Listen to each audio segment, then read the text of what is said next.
Okay, hello everyone. My name is Matthew Scheffler, and my presentation is called Social Justice and Finance: Breaking the Cycle of Exclusion. Um, for this project, as we all know, I focus on how um, social justice connects to my college major, finance. Just in general, finance plays a pretty big role in shaping opportunity, wealth, and even access. Um, So understanding where any inequality may occur in that field or in my field, um, is key to creating a more just society, in my opinion. So let's move to slide two. Why does it matter?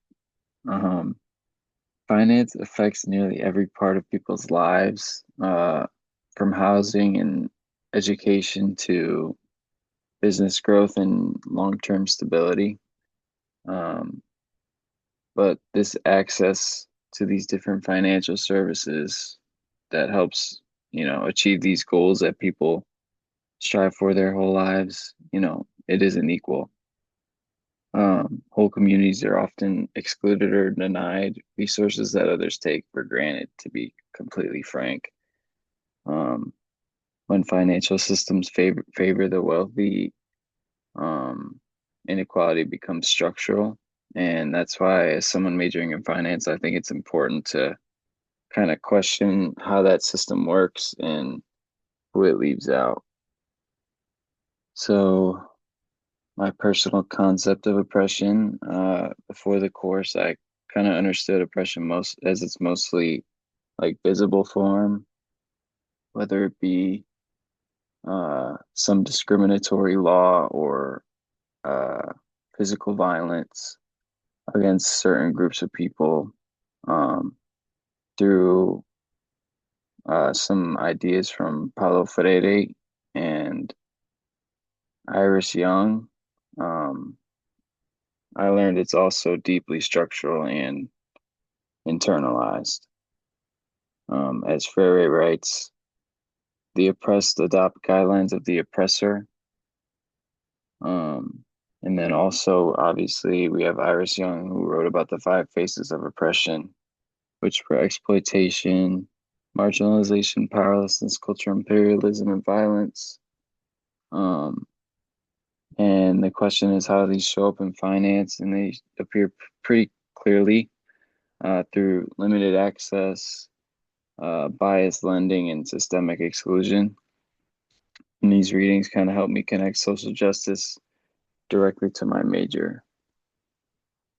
So now the tree analysis, I put my trunk as unfair exclusion from financial services. The roots included biased client screening based on race and gender, distrust from historically marginalized communities, and then firms uncomfortable with non-traditional clients that don't match numerical needs, um, where some suffer more than others, um, especially if they don't fit these different firms like ideal kind of picture of what a client may be, or certain numbers or credit score or whatever it may be, um, that only certain people are really, I mean, honestly, oftentimes some people just aren't educated on um, the importance of credit score, and that puts them at an immediate disadvantage.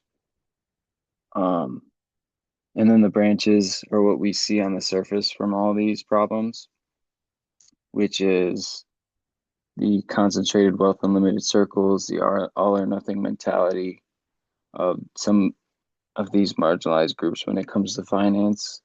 And then we have a pretty obvious one where stress causes physical and mental anguish, and then the inability to manage money that these people do have effectively.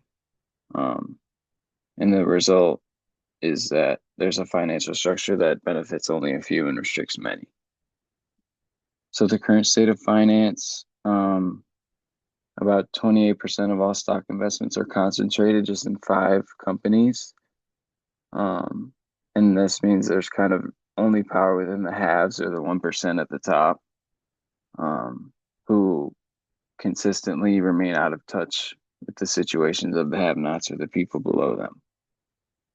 Another pretty shocking piece of data I found was Black and Hispanic business owners are twice as likely to be denied funding compared to white business owners, and women-founded startups receive less than 2% of all venture capital in the US. Um, and as a finance major, these numbers kind of make me question how financial decisions are made and how, you know, how or what is influencing these decisions to be made. So that brings me to the Bias and Perception podcast we listened to. It showed how unconscious bias kind of shapes what we see, who we trust, and who we might consider credible. Especially that orchestra study where judges chose more fairly once auditions were blind reveals how people's like perceptions skew their own decisions. In finance, the same thing happens. Only here it affects who gets funded, who gets hired, and who gets even considered. So, class connections uh, with guest speaker T. McDaniel, she had said, "You don't fear people whose story you know." And that quote really kind of stuck with me because it reflects how finance professionals often make decisions without understanding their clients' real stories. And then another quote from Lori Winter, who was another guest speaker we had. She also emphasized that justice begins with learning, listening, and engaging. The idea that I think finance needs some more of. Um, and I think just in general, financial institutions and workers there, um, and especially like executives there, I think have to leave the office and connect with the communities they claim to serve. So I reached out to some organizations to kind of see who was performing best in these different areas. And one was the Allies for Community Business. They provide flexible loans for entrepreneurs who are excluded from traditional financial systems. And in 2024, 55% of their borrowers were women and 73% were people of color, um, showing the power of intentional inclusion. And then a story that stood out to me was Roxana Daniels' story, who's the founder of Taj Development, which is one of the few Black LGBTQ plus women-owned construction firms in the U.S. Who her story kind of she suffered prejudice in the trades pretty often, and A4CB gave her a line of credit that stabilized her business, helped her pay employees, and gain some union benefits. And her direct quote is this: "I've been in the business nearly 50 years, and it's the first time I can breathe right." So Roxana's story shows that inclusive finance isn't just good policy, it's life-changing. Second one, Chicago Community Loan Fund. It's another organization promoting financial justice. As a certified community development financial institution, at least 60% of its funding supports low and moderate income neighborhoods. And they've created or preserved over 12,000 affordable housing units and 8,000 jobs across Chicago. And they prove to me that finance can be both ethical and effective when it prioritizes community over profits. Um, and then finally, I didn't hear back from the Illinois Facilities Fund in time, um, but they provide loans and consulting to nonprofits that strengthen underinvested areas.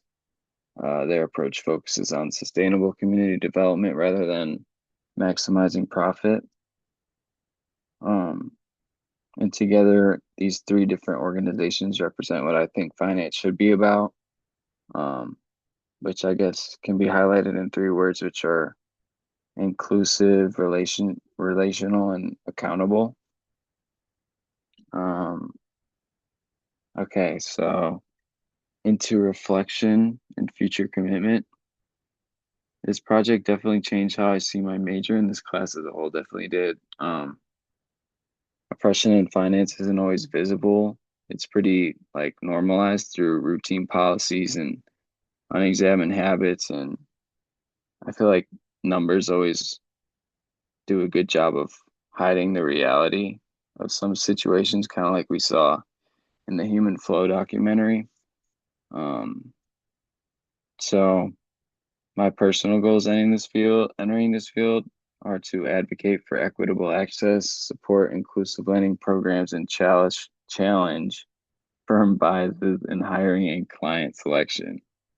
Um, I want to use what I've learned here to make finance a tool for empowerment, not exclusion, as it kind of has been in the past.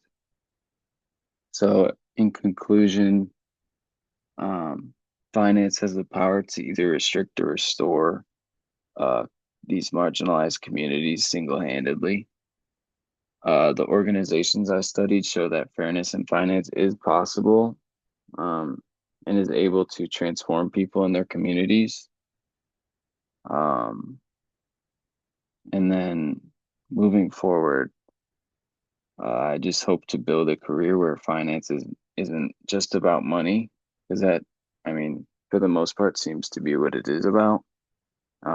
I just hope to build a career where it's more about justice, and as the kind of picture signifies, I want to use what I can to open doors and not close them. And here are my references. Okay, thank you.